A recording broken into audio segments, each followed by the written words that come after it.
지금 눈앞에 그림이 하나 있다고 한번 상상해 보세요. 어떤 사람한테는 오리로 보이고 또 다른 사람한테는 토끼로 보이고 혹시 이 그림 보신 적 있으세요? 아, 네. 그 유명한 오리 토끼 그림 말씀이시죠? 네, 맞아요. 같은 그림인데 어느 쪽에 집중하느냐에 따라 전혀 다른 동물이 되잖아요. 지금 당신에게는 무엇으로 보이나요? 바로 그 그림이 오늘 우리가 나눌 이야기의 완벽한 시작점이에요. 단순한 착시 현상 같지만요. 20세기 과학 철학자 노드 러셀 헨스는 이 그림 하나로 과학의 가장 단단한 믿음의 질문을 던졌어요. 가장 단단한 믿음이요? 네, 바로 객관적인 관찰이라는 개념이에요. 아주 근본적인 질문을 던진 거죠. 그렇죠. 보통 과학이라고 하면 객관성이 거의 생명이잖아요. 과학자는 어떤 편견도 없이 있는 그대로의 자연을 관찰하고 데이터를 쌓아서 결론을 낸다. 저희 다 그렇게 배우고요. 맞아요. 그런데 헨스는 그게 사실이 아니라고 말하는 거예요. 사실이 아니다. 네. 헨슨의 주장은 이거예요. 우리는 텅 빈 머리로 세상을 보는 게 아니라 이미 가지고 있는 지식이나 이론, 그러니까 일종의 이론의 안경을 쓰고 세상을 본다는 거죠. 아, 어떤 안경을 썼느냐에 따라 같은 것도 다르게 보인다는 말씀이시군요. 바로 그거죠. 그렇군요. 오늘 당신과 함께 파헤쳐볼 주제가 바로 이거네요. 우리가 본다는 행위가 생각만큼 순수하지 않다는 것. 이 관찰의 이론 의존성이라는 개념이 과학을 어떻게 흔들었는지, 그리고 이게 뭐 과학자들만의 얘기가 아니라 바로 우리 일상의 판단에 어떤 영향을 미치는지 한번 깊이 들어가 보죠. 맞아요. 그리고 가장 중요한 건 이런 한계를 그냥 아는 데서 그치는 게 아니고요. 그럼에도 불구하고 우리가 어떻게 조금이라도 더 진실에 가까워질 수 있을지 그 구체적인 방법까지 함께 이야기해 보려고 해요. 좋습니다. 보통 우리가 배운 과학적 방법론은 관찰에서 모든 게 시작되잖아요. 그렇죠. 그런데 지금 그 첫 단추부터가 잘못됐을 수 있다. 이런 얘기를 하시는 거네요. 제가 무언가를 본다는 게 그냥 제 눈에 비친 세상이 뇌로 바로 전송되는 게 아니라는 말씀이시죠. 정확합니다. 사실 이건 뭐 아주 새로운 통찰은 아니고요. 꽤 오래된 철학적 논의거든요. 아, 그런가요? 네, 18세기 철학자 칸트도 우리는 사물 그 자체는 결코 알 수 없다고 했어요. 우리 인식의 틀을 거쳐서 해석된 현상만을 경험할 뿐이라고요. 헨스는 바로 이 아이디어를 과학의 세계로 가져온 거예요. 과학자에게 그 인식의 틀이라는 게 바로 그가 평생 배우고 믿어온 과학 이론이라는 거죠. 잠깐만요. 그럼 과학자들이 하는 관찰이라는 게 전부 주관적이라는 뜻인가요? 그렇게 되면 과학이라는 학문 전체를 신뢰하기 좀 어려워지는 거 아닌가요? 아, 아주 좋은 질문이에요. 바로 그 지점이 헨슨이 던진 질문의 핵심이었어요. 완전히 주관적이다라기보다는 이론의 영향을 받을 수밖에 없다고 보는 게 더 정확해요. 이걸 보여주는 아주 극적인 역사적 사례가 하나 있어요. 17세기 갈릴레오 이야기인데요. 아, 달에 대한 이야기죠? 그때 사람들은 아리스토텔레스 이론에 따라서 달이 완벽하게 매끄러운 구체라고 믿었다고요. 네, 맞아요. 천상의 존재는 완벽해야 한다는 그 이론이 세상을 지배하고 있었죠. 그런데 갈릴레오가 직접 만든 망원경으로 달을 딱 봤는데 웬걸요? 네. 표면이 온통 울퉁불퉁한 구덩이 투성이었던 거예요. 지금 우리에겐 너무 당연한 사실이지만 당시 사람들에겐 엄청난 충격이었겠죠. 와, 상상도 못했겠네요. 근데 더 놀라운 건 사람들의 반응 아니었나요? 맞아요. 바로 이 대목이 이론의 안경이 얼마나 강력한지를 보여주는 거예요. 많은 학자들이 갈릴레오의 망원경을 아예 들여다보려고도 하지 않았어요. 보려고도 안 했다고요? 네. 심지어 들여다본 사람 중 일부는 이 망원경에 결함이 있군, 헛것을 보여주고 있어. 이렇게 결론 내렸죠. 달은 완벽하다는 이론이 너무나 강력해서 눈앞에 보이는 명백한 증거를 그냥 부정하게 만든 거예요. 와, 이건 단순히 못 본 게 아니라 그냥 안 보려고 한 거네요. 자신의 믿음 체계가 흔들리는 걸 견딜 수가 없었던 거군요. 그렇죠. 근데 이건 너무 옛날 얘기 같기도 해요. 현대 과학자들은 훨씬 훈련도 잘 되어 있고 더 객관적이지 않을까요? 그렇게 생각하기 쉽죠. 하지만 20세기에도 비슷한 논란이 있었어요. 아서 에딩턴이라는 아주 저명한 천문학자 이야기인데요. 아, 아인슈타인의 일반 상대성 이론을 증명하려고 했던 그 유명한 실험이요? 맞아요. 일식 때 별빛이 태양 중력 때문에 휘는지를 관측했던 실험이죠. 이론에 따르면 별빛이 휘어야 했고 에딩턴은 일식이 일어나는 순간을 포착해서 별들의 사진을 찍었어요. 네. 그리고 결국 아인슈타인의 이론이 옳았다라고 발표했죠. 그런데 나중에 분석해보니 그가 찍은 모든 사진 데이터가 이론과 딱 들어맞지는 않았다는 의혹이 제기됐어요. 이론과 맞지 않는 데이터도 있었다는 건가요? 네, 일부 데이터는 이론을 지지하지 않거나 좀 애매했는데 에딩턴이 이런 불리한 데이터들을 관측 오류로 간주하고 배제했을 가능성이 있다는 거죠. 아, 물론 에딩턴이 의도적으로 조작했다고 단정할 순 없어요. 하지만 인간인 이상 자신이 지지하는 이론에 더 부합하는 데이터에 무의식적으로 더 큰 의미를 부여하고 그렇지 않은 데이터는 무시하려는 경향? 바로 그걸 보여주는 사례로 자주 언급돼요. 듣고 보니 정말 섬뜩한데요. 제 눈으로 직접 본 관찰 결과조차 믿을 수 없다니요? 근데 이게 단순히 보는 순간에만 일어나는 문제일까요? 예를 들어 제가 어떤 사건을 분명히 목격했어요. 그럼 그 사건에 대한 제 기억은 순수한 기록 파일 같은 거 아닐까요? 바로 그 지점에서 문제가 훨씬 더 심각해져요. 우리의 이론과 기대는 우리가 보는 방식뿐만 아니라 우리가 봤다고 믿는 것, 즉 기억까지도 재구성해버리거든요. 기억까지요? 네. 심리학자 엘리자베스 로프터스가 이 분야의 대가인데 정말 소름 돋는 실험을 했어요. 어떤 실험이었죠? 참가자들에게 똑같은 교통사고 영상을 보여줬어요. 그리고 두 그룹으로 나눠서 질문을 아주 살짝 다르게 던졌죠. 어떻게 다르게 물었는데요? 한 그룹에게는 두 차가 서로 꽝 부딪혔을 때 속도가 얼마나 빨랐나요? 라고 묻고요. 다른 그룹에게는 두 차가 서로 살짝 접촉했을 때 속도는 어땠나요? 라고 물었어요. 와, 단어 하나만 바꾼 거네요. 꽝 부딪혔다랑 살짝 접촉했다. 결과가 어떻게 달랐어요? 놀라웠어요. 똑같은 영상을 봤는데도 꽝 부딪혔다는 강한 단어를 들은 그룹이 차의 속도를 훨씬 더 높게 기억했어요. 세상에. 더 무서운 건 뭔지 아세요? 일주일 뒤에 다시 물어봤어요. 영상에서 깨진 유리 조각을 봤나요? 하고요. 실제 영상에는 깨진 유리가 없었거든요. 설마 꽝 부딪혔다는 말을 들은 사람들이 유리를 봤다고 기억한 건가요? 정확해요. 그 그룹에서 훨씬 더 많은 사람들이 깨진 유리를 봤다고 확신에 차서 대답했어요. 꽝이라는 단어 하나가 머릿속에서 잊지도 않았던 유리 조각을 만들어낸 거예요. 와, 기억은 비디오 녹화가 아니라 나중에 들어온 정보에 따라 계속해서 편집되는 이야기책과 같은 거죠. 이건 거의 기억을 조작하는 수준이잖아요. 로프터스의 다른 실험도 있다고요? 네, 심지어 없는 기억을 통째로 심는 실험도 했어요. 참가자들의 부모님과 미리 이야기해서 어린 시절에 겪지 않았던 일을 알아내요. 예를 들어 쇼핑몰에서 길을 잃고 헤맸던 일 같은 거요.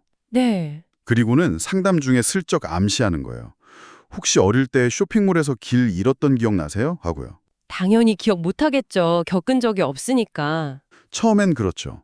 하지만 몇 번에 걸쳐 교묘하게 암시를 반복하자 참가자의 25%, 즉 4명 중 1명이 그 가짜 기억을 진짜 있었던 일처럼 생생하게 만들어냈어요. 와, 심지어 자신을 도와준 할머니의 인상착의에 같은 구체적인 디테일까지요. 정말 충격적이네요. 이건 헨슨의 주장과 정확하게 연결되는 것 같아요. 우리는 이론에 따라 관찰할 뿐만 아니라 시간이 지나면서 그 관찰마저 이론에 더 부합하도록 기억을 왜곡하고 창조하기까지 한다는 거잖아요. 맞아요. 그리고 이런 왜곡을 일으키는 우리 뇌의 기본 설정값 같은 게 있어요.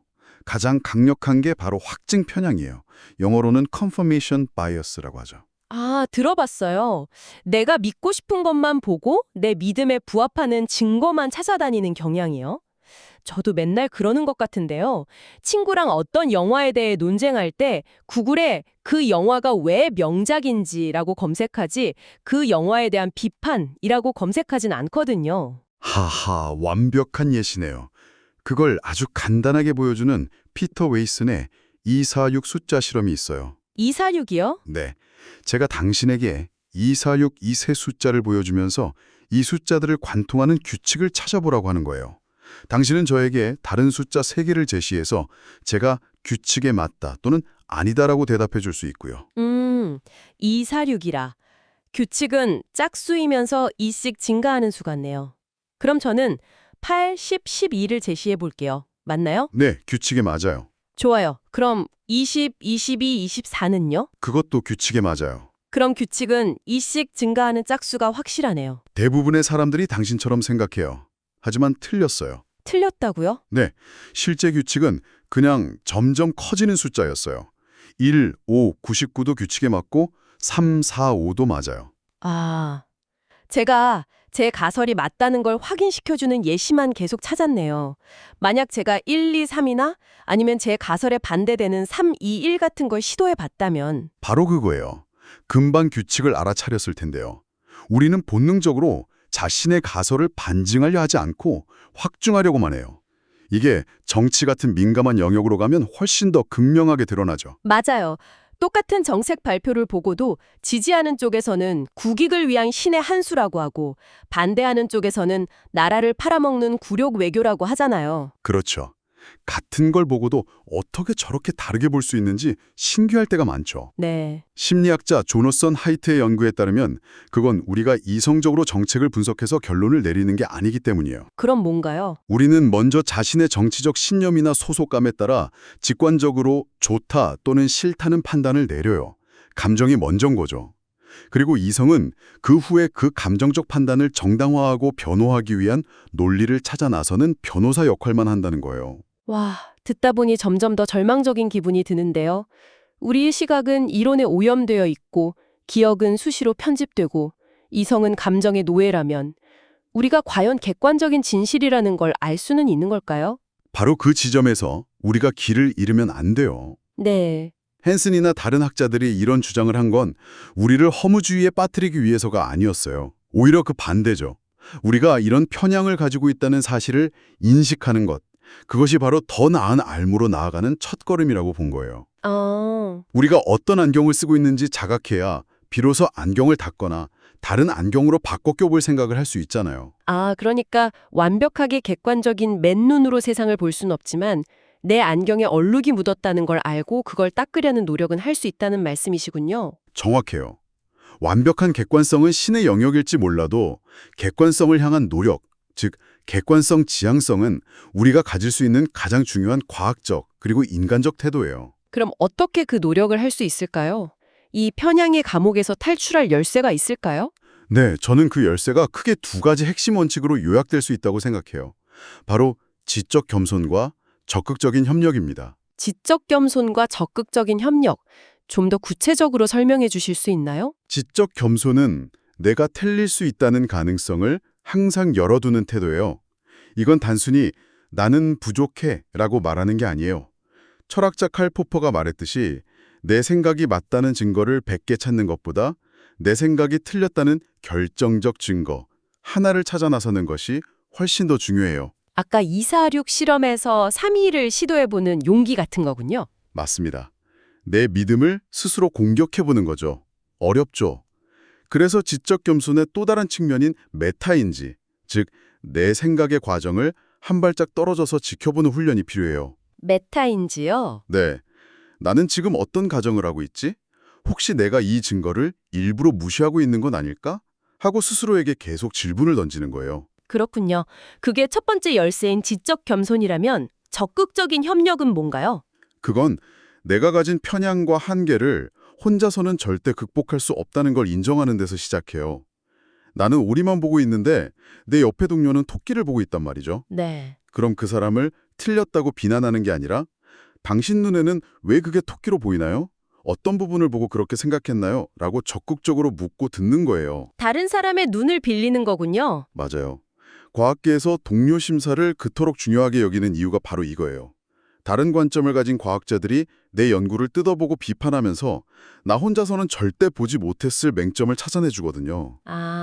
진리란 한 명의 천재가 발견하는 게 아니라 이렇게 서로 다른 관점들이 부딪히고 토론하는 탐구 공동체를 통해 점진적으로 만들어져 가는 것에 가까워요. 정리해보면 안으로는 내가 틀릴 수 있다는 겸손함으로 스스로를 계속 의심하고 밖으로는 나와 다른 생각을 가진 사람들과 협력하며 내 시야를 넓혀가야 한다는 거네요. 네, 이 두 가지는 동전의 양면과 같아요.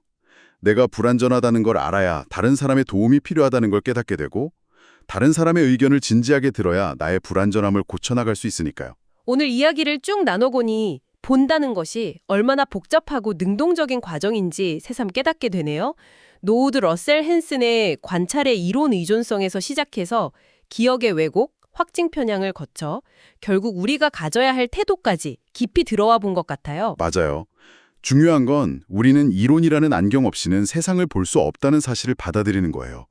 하지만 동시에 그 안경의 존재를 자각하고 비판하고 다른 사람의 안경을 통해 세상을 보려고 노력할 수는 있다는 희망을 갖는 거죠. 오리와 토끼를 동시에 볼 수는 없지만 네, 의식적으로 고개를 돌려가며 오리도 보고 토끼도 볼 수도 있는 것처럼요. 오늘 탐구를 마무리하면서 이 질문을 당신에게 꼭 던져보고 싶어요.